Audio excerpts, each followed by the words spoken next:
సంవత్సరాల తరబడి ఎన్ని మందులు వాడినా మీ మోకాల నొప్పులు తగ్గట్లేదా? ప్రాణ పెయిన్ క్లినిక్ లో అత్యాధునిక చికిత్స. హాయ్ అండి, వెల్కమ్ టు సుమన్ టీవీ. నా పేరు అనురాధ. మనం ఇదివరకు క్లాసెస్లో బేసిక్స్, చిన్నపిల్లలు 2 లెటర్ వర్డ్స్, అక్షరాలు ఎలా నేర్చుకోవాలి, వాళ్ళని పదాలను ఎలా చేయాలి, ఆ పదాలతో చిన్న చిన్న వాక్యాలు ఎలా చేయాలో నేర్చుకున్నాము.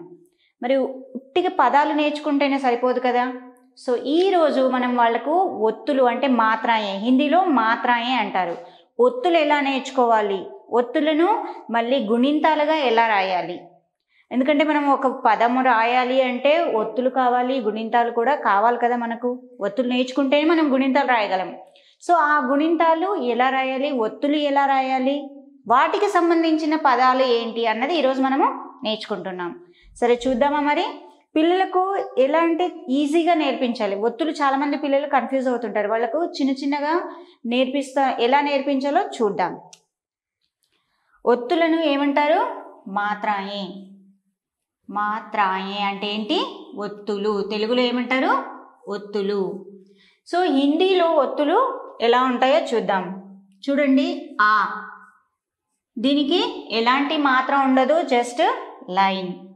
పిల్లలకు ఆడుకుంటూ నేర్పించాలి. ఆ మాత్ర అంటే వాళ్ళకు తొందరగా గుర్తు రాదు, గుర్తు పట్టలేరు, వాళ్ళకి తొందర రాదు. అయితే వాళ్ళకి ఇలా చెప్పాలి, నాన్న ఇక్కడ ఏముంది, ఈ టీని తీసేసి ఇక్కడ పెట్టు. జస్ట్ చూడండి, ఇక్కడ మళ్ళీ చెప్తున్నాను. ఆ మాత్ర ఎలా నేర్పాలి, పిల్లలు చిన్నగా గుర్తు పెట్టుకోవాలి అంటే ఇక్కడ ఏముంది, టీ, ఈ లెటర్ని తీసేసి ఇక్కడ పెట్టు, దాన్ని ఆ మాత్ర అవుతుంది అని మనం అలా పిల్లలకి చెప్తూ రాయించామనుకోండి, నేర్పిస్తే వాళ్ళు తొందరగా నేర్చుకుంటారు, గుర్తుపడతారు. ఈ మాత్ర అంటే ఈ మాత్ర ఎలా రావాలి? పిల్లలు చాలా మంది ఈ మాత్ర, చోటీకి మాత్ర, బడి ఈకి మాత్ర దగ్గర కన్ఫ్యూజ్ అవుతూ ఉంటారు. అయితే వాళ్ళకు ఈ అంటే మాత్ర ఎలా రాయాలంటే F. How to right F అంటే ఇలా అంటారు కదా పిల్లలు, ఇలా అంటారు, ఎఫ్ ఇలా రాయాలి మేడం అని. దీన్ని రివర్స్లో రాయనన్నా అని చెప్పాలి మనం. చోటీకి మాత్ర వచ్చేసి ఎఫ్, చోటీకి మాత్ర వచ్చేసి ఎఫ్ రాసావనుకో ఈ మాత్ర అవుతుందని చెప్పాలి. అదే ఈ మాత్ర, సో దీన్ని రివర్స్లో రాయమని చెప్పాలి. దీన్ని ఎఫ్ని రివర్స్లో రాయి అంటే ఈ మాత్ర. సో ఇలా పిల్లలకు మనం వాళ్లకు గుర్తుండిపోయి కొన్ని అక్షరాలను, ఇంగ్లీష్ అక్షరాలతో మనం నేర్పించామనుకోండి, వాళ్ళు బాగా ఇష్టంగా గుర్తుపెట్టుకుంటారు. మనం కూడా వాళ్ళకి హింట్ ఇవ్వచ్చు. వాళ్ళకి హింట్ ఇవ్వాలంటే ఎలా ఇవ్వాలి, ఎలాంటి కొన్ని పదాలను వాడామనుకోండి వాళ్ళకు హింట్ ఇచ్చినట్టు ఉంటుంది, వాళ్ళకు తొందరగా గుర్తొస్తుంది. How to right F, okay F అంటే ఈకి మాత్రలా ఉంటుంది అని వాళ్ళకి గుర్తొస్తుంది. అదే మళ్ళీ బడికి మాత్ర ఎలా రాయాలి అంటే ఎఫ్ని రివర్స్లో రాయినన్నా అంటే వాళ్ళకు గుర్తొస్తుంది. సో ఈ విధంగా వాళ్ళకు మనం ఎక్స్ప్లెయిన్ చేస్తూ చెప్పామనుకోండి, ఆ మాత్రాలు, ఆ ఒత్తులు అన్నవి గుర్తుంటూ పోతుంటాయి. ఊ మాత్ర, హౌ టు రైట్ ఊ నాన్న. చూడు ఇక్కడ ఏముంది, ఊకి కింద ఎలా ఉంది, సో ఇలా కర్వ్ ఉంది కదా, ఈ కర్వ్ తీసి ఇక్కడ పెడితే ఊ మాత్ర. సో నెక్స్ట్ ఇంకొకటి ఊ మాత్ర. సో ఇక్కడ ఏముంది, టెయిల్. ఊకి ఇక్కడ ఏముంది నాన్న, టెయిల్ ఉంది కదా, ఈ టెయిల్ని తీసి మనం ఇక్కడ పెడదామా, ఇలా పెట్టేసామనుకోండి ఊ మాత్ర. సో ఇలా వాళ్ళకి ఇష్టం వచ్చినట్టుగా మనం కొంచెం చెప్పామనుకోండి, పిల్లలు చాలా ఇష్టంగా నేర్చుకుంటారు, చాలా ఫన్నీగా ఉంటుంది, గుర్తు కూడా పెట్టుకుంటారు అదే విధంగా. సో నెక్స్ట్ వచ్చేసి చూడండి, రూ మాత్ర.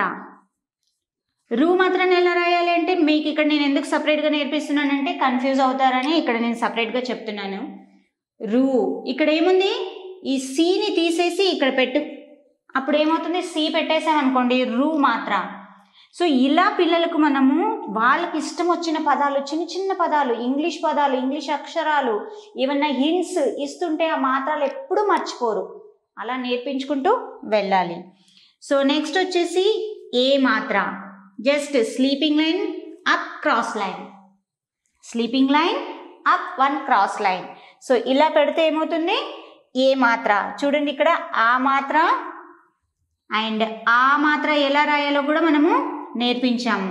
ఆ మాత్ర అంటే జస్ట్ ఇక్కడ ఉన్న లెటర్ని తీసేసి ఇక్కడ పెట్టడం ఆ. ఈ మాత్ర F, how to right F. Next ఈ మాత్ర, అదే ఎఫ్ని రివర్స్లో రాయనన్నా అన్నాం అనుకోండి, రాస్తాడు తను ఎఫ్. ఈ మాత్ర. ఊ మాత్ర, ఇక్కడ కింద గ్యాప్ ఉంటుంది కదా, దాన్ని తీసి ఇక్కడ పెడితే ఊ మాత్ర. ఊ మాత్ర, ఈ టెయిల్ని తీసి ఇక్కడ పెట్టామనుకో ఏమవుతుంది, ఊ మాత్ర, రు మాత్ర. Just C, how to write C? C అంటే ఏబిసిడీలు రాస్తారు కదా, సి రాస్తారు. దాన్ని రివర్స్లో రాయనా అంటే రాసేస్తారు, సి అవుతుంది.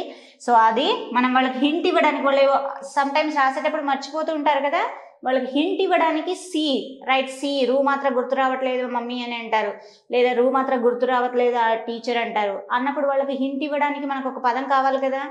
C, how to write C అన్నా అని అంటే వాడికి అప్పుడు గుర్తొస్తుంది, ఆటోమేటిక్గా రాసేస్తాడు రూ మాత్ర. ఏ మాత్ర, ఏ మాత్ర sleeping line, up one cross line. So next ఇంకా ఐ మాత్ర. చూడండి ఇక్కడ ఐ మాత్ర. సేమ్ ఇక్కడ ఏముంది నాన్న, ఇదే తీసి ఇక్కడ పైన ఇంకొక లైన్ యాడ్ చేయి, sleeping line up 2 cross lines, I మాత్ర. సో నెక్స్ట్ వచ్చేసి ఓ మాత్ర. ఓ మాత్రను వాళ్ళని నేర్పడానికి ఏముంది నాన్న, ఇది తీసేసి ఇదేముందో ఇదే ఇక్కడ పెట్టే, standing line, sleeping line, up 1 cross line. ఇలా పెట్టామనుకో అది ఓ మాత్ర అవుతుంది. ఇంకా వాళ్ళకి ఈజీగా నేర్పాలంటే మనం ఇలా ఎక్స్ప్లెయిన్ చేయొచ్చు. నాన్న ఇక్కడ ఏముంది, standing line up cross line కదా, దీన్ని తీసి డివైడ్ చేసి పక్కన రాస్తే ఓ మాత్ర అవుతుందని చెప్పాలి. ఔ మాత్ర సేమ్, దీనికి ఇంకొక పైన ఒక చిన్న లైన్ యాడ్ చేసావంటే ఔ మాత్ర అవుతుందని మనం వాళ్ళకి చెప్తూ రాయాలి. ఔ మాత్ర. సో దిస్ ఈజ్ ఔ మాత్ర. అమ్ మాత్ర ఏముందన్న, ఇక్కడ పైన డాట్ ఉంది కదా, డాట్ని తీసి ఇక్కడ పైన పెట్టేద్దాం, అమ్ మాత్ర. సో సింపుల్గా నేర్చుకోవచ్చు పిల్లలు ఇలా. అహ మాత్ర, చూడు నాన్న ఇక్కడ 2 డాట్స్ ఉన్నాయి, ఈ 2 డాట్స్ని ఇక్కడ పెట్టేసామనుకో అహ మాత్ర అవుతుంది అని. ఈ విధంగా మనం పిల్లలకు వాళ్ళకు నచ్చిన ఇంగ్లీషు పదాలను అక్షరాలను చెప్తూ నేర్పించామనుకోండి, పిల్లలు ఒత్తులు బాగా గుర్తుపెట్టుకుంటారు. ఎప్పుడన్నా వాళ్ళు మర్చిపోతే హింట్ ఇవ్వడానికి మనకు ఒక చిన్న పదం అన్నది గుర్తుండాలి కదా, సో అందుకని.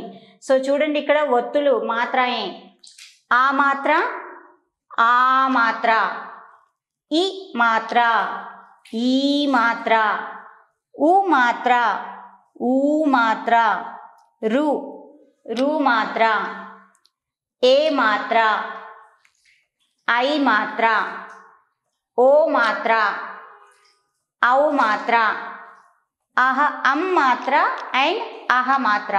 సో ఇవన్నీ ఏంటి, ఒత్తులు. ఒత్తులు అంటే హిందీలో ఏమంటారు, మాత్రయే. వీటి ద్వారానే మనము గుణింతాలు రాస్తాము.